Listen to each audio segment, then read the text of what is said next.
Hi, this is Chris German from the Apartment Dealer bringing you our second installment. This is another project here that we're working on, a full remodel of multifamily units.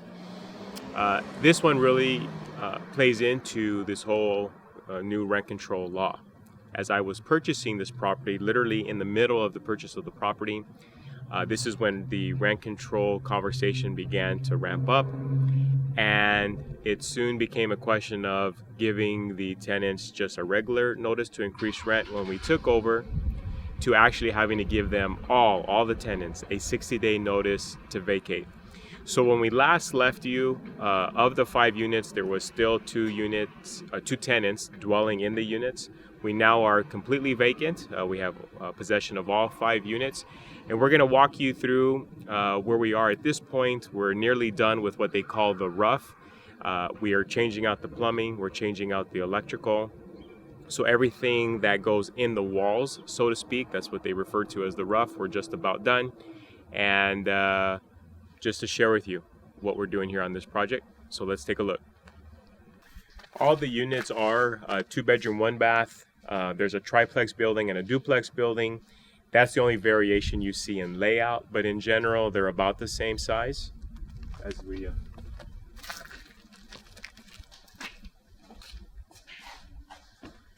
So as you see here, our retrofit windows that we've ordered are here and ready to be installed. As we pan up and take a look at the ceiling, you'll see the rough is in. We're going with recessed lighting. We always go with recessed lighting. As we pan, you see all the holes in the walls. This is because they had to run all the new wiring. Now, when I say they had to, this is a choice that we make for our own remodels. It lends itself, many of these apartment buildings are built in the 50s and 60s, as you know. So you have galvanized plumbing, you have old electrical wiring, a lot of it that's because being overheated over time is getting very thin. So that I don't have maintenance calls in the future, because literally I get little to none. This is why I do that. We change out the wiring. We change out the plumbing. The aesthetics, like recessed lighting, we do that because that increases the rental rate. Here you'll see there's a frame out. We're going to put in an AC here, a room AC. There's the plug. We have to bring in 220 electrical for that plug. And as we come this way, here we are. This is the kitchen, and I don't remember if we had the old setup on film. There's 2 types of copper that are most prevalent. We go with the thick stuff. There's thick and thin is how you would look at this. And there is a price difference, definitely. But if you hear about a lot of these buildings that are 1980s construction and they had a lot of pinholes in the copper just about this time, because that copper doesn't last as long.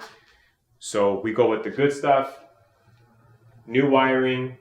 We're adding in washer and dryer hookups. We're going to have it laid out as such that they can have a stackable, or the washer and dryers anymore you can stack on top of each other. You don't need just to buy a stackable one system. So we're going to have the hookups. You'd be surprised how you can raise rental rates because it's offered in the unit, and the tenants pay more rent to have that available, and many of them don't even buy the machines, which for us just means less water, but we were able to get more rent up front because we had it as an offered amenity. What else can I share you here? We can take a look at the back. You'll see the water heater used to be inside. We're moving the water heater outside. The reason why we're doing that is because that water heater closet, which is in the hallway, we can convert that to a broom closet or a coat closet. It just gives the tenant more storage by moving the water heater. And since we're doing the hot and cold and all the rest of the plumbing, it's not that much of a difference just to run the line to the outside. So that there that you see is going to be for the water heater, our gas line, and the water line. We took down a picket fence here. Not much to say about that other than it has to be rebuilt, but there's 2 units here that you can see, but you can see clear through now because that fence is down. this is where the old water heater was. So again, we're just going to turn this into some type of linen closet, coat closet, because there's no other type of common closet within the unit itself. I'll step aside so Matt, my cameraman, can take a view of the bathroom, but you'll see there all the brand new plumbing, all the electrical, new framing, because the old framing was all rotted, and I think we did get that on film, and we might see it in one of the other units that maybe isn't framed up yet. But the previous owner, being cheap, nickel and diming repairs, just putting band-aids on things, by doing so over time, when we opened up the walls, some of this, the studs were completely gone because of the water rot. We wouldn't have found that out if we wouldn't have opened things up. If we would have just said, hey, let's, looks fine, let's just put some lipstick. Those are things we wouldn't have found out. It would have caught up to us eventually. The leaks were there. Maybe we found leaks that were present that otherwise we wouldn't have known about. So my belief, not trying to press upon you how we do things, I just feel it's very advantageous to take this approach in terms of being proactive with the repairs. So that's why this bathroom, again, is all reframed, not by choice. It cost money. It was a necessity. Here, we're actually adding a sub panel. Prior, it had a sub panel, but it had maybe 4 circuits. We're putting in a 100 amp sub panel for the unit. Why? Because we're putting the AC in the living room. We're putting an AC in each bedroom. Matter of fact, we can pan this way. We already have it framed out for the new AC that's going to go in this bedroom, one in the other bedroom. We have the washer and dryer hookups. We're going to put the stove, the microwave range. Obviously, these things have a greater electricity demand, so we needed to upgrade things. Now, the upgraded panel, something sub panel, is that a necessity? No. That's something that we chose to do for the longevity of the property and future appreciation. One day when we sell this property, the next owner is going to essentially overpay us for this property when I say overpay, in the sense that everything's done. It literally is going to be like new construction other than the foundation, which is original, and the studs. But everything else, the major systems, are going to be brand new. This is the second bedroom. Same idea. You see all the wiring for the new plugs around the room. We're doing it up to code because we have pulled permits for everything. So in the old days, this room maybe would have had 2 plugs. Now every so many feet you need a plug. So we've incorporated all that.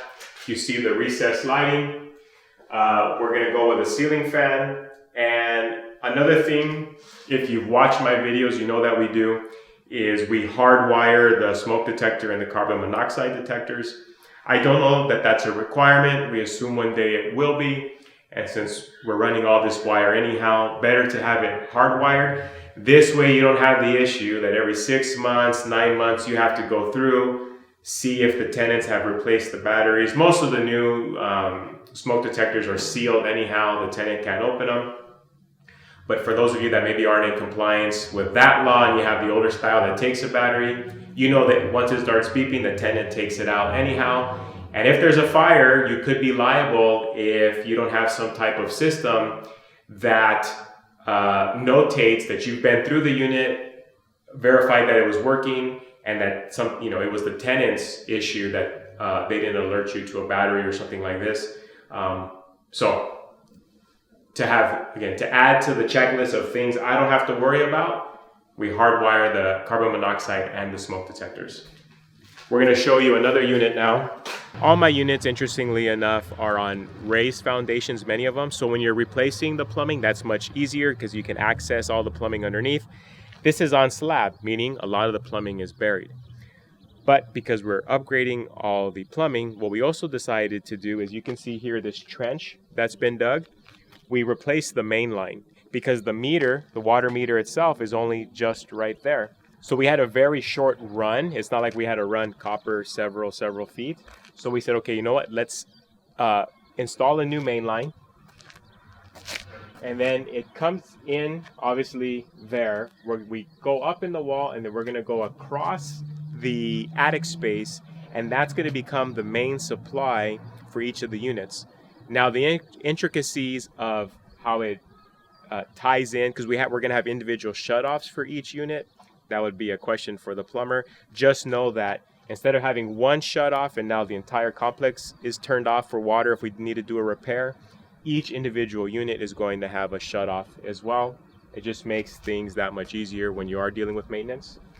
We'll take a look at this one. So now we are in the triplex building, and if we pan around here, you'll see what I was talking about. So that main line is going to come in here, and it actually shoots across the back. It's going to tie in to the water heater. I forget where it tees off, but at any rate, you know, I'm not just telling stories. You see the main line coming in. We are in the triplex building now, and as I mentioned, this layout varies somewhat. So what we're doing is the wall, the original wall, this is the kitchen, used to come here. You'll see that we've demolished a portion of it, and we're actually going to build out a wall here, and we're going to have an opening now here in the middle. A couple reasons why. One, because you're gonna, if you're in the living room, you're gonna have a clear shot to the kitchen and dining room area out the back. It's just gonna give it more of an open feel. Second, by building out this little wall, we're gonna have a cubby to hide the refrigerator behind so it's not noticeable from the living room. And that helped us change the layout of the kitchen somewhat, made it more open, made it allowed to have a space for a refrigerator. Because prior, the refrigerator would have been in that corner. Where do you put a dining room table? So now they have at least that space there for a dining room table. If you pan around here, and this is good to see, we haven't gone as far with the framing of the bathroom or the plumbing. So if you want to come in tighter, and I'll actually step across, you'll see what I mean. You see, look at this wood. How do you know that the wood looks like this unless you open a wall? You don't. So we're going to reframe this entire bathroom, similar as to what you saw in the other unit. And again, new wiring, new plumbing. It looks like they've already started pulling wiring, plumbing, not as of yet, other than that main line. But now, do you open every wall of every unit to know that you do or don't have an issue like this? Of course not. But there's telltale signs that you look for that led us to open the walls and just fix things the right way. So yes, you can see the wire has been pulled, the electricity. Remember, we're doing this under the guise that we're going to get well above market rent. In a rent-controlled environment, rent's always been important, but in a rent-controlled environment, we want to ensure that our starting rate is as high as it can so that, this year the cap is 5% plus CPI. But most people assume it's only going to get worse, not better. So if they start to lower what that rate is, well, at least we have a better starting rate, so the percentage that will be increasing will grow that much faster year over year. And in here you see that they have brought in most of the plumbing. So most of the copper has been ran. We do have our electrical in. The framing is partially done. They have not finished demolishing that bathroom. We're knocking out several units at one time. We're trying to be as efficient as possible. So some of the tradesmen are leapfrogging over each other to finish what they can in one place and get started in another. But that's what we wanted to show you in this episode, just where we were at this point. Probably when we come back together, you'll see the retrofit windows go in. It'll be post rough approval. So the city inspector will come, give us approval for the rough, meaning all the electrical and plumbing that's in the wall. And at that point, we start closing up walls, and then the project begins to speed up, because once we've buttoned up the walls, then you paint, You're going to put down your tile, and we're going to walk you through those processes as we go through. Until we're together again, Chris German, the apartment dealer, wishing you positive cash flow, tenants who behave, and much protection from Uncle Sam. Thank you.